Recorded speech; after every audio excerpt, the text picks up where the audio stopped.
Since I have maybe a decade or so over a few of you, I was thinking about all the scars that I have accumulated, and I thought, well, maybe I'll just impart some maternal wisdom about them.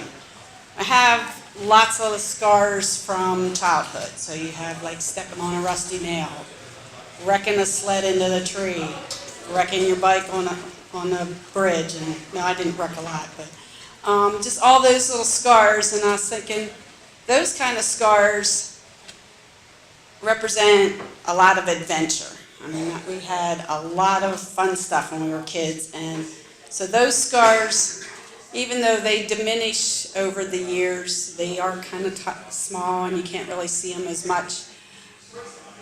They do represent adventure. And so your childhood, don't ever lose that adventure from your childhood scars. And then there's the scars from surgery.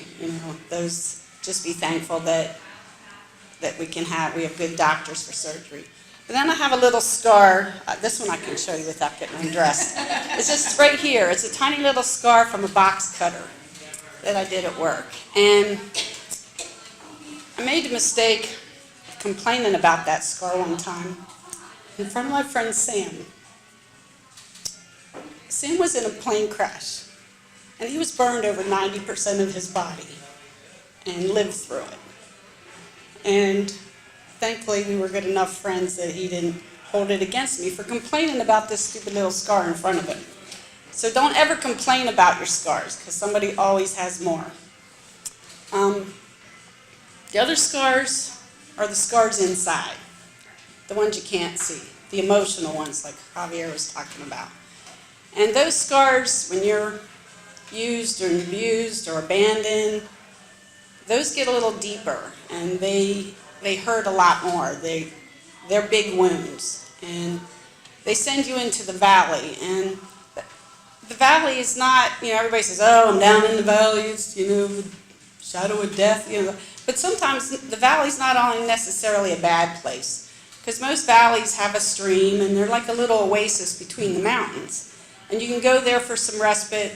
You can learn to forgive. You can learn and you can heal, but you can't stay in the valley, because then you become isolated. And that's not a good way to heal your wounds and let those scars mend. So you need to get out of the valley, and you need to start climbing the mountain. Well, what happens when you're climbing a mountain? You will slip and fall. You'll get scraped up. You'll get more scars.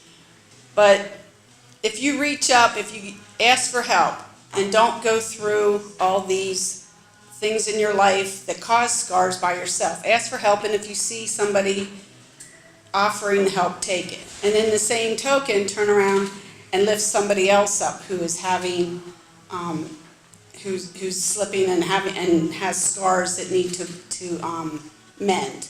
So that way, then your scars are not wounds that are not healing. They are marks of forgiveness and love and encouragement and hope, and they become part of your story, as they have mine.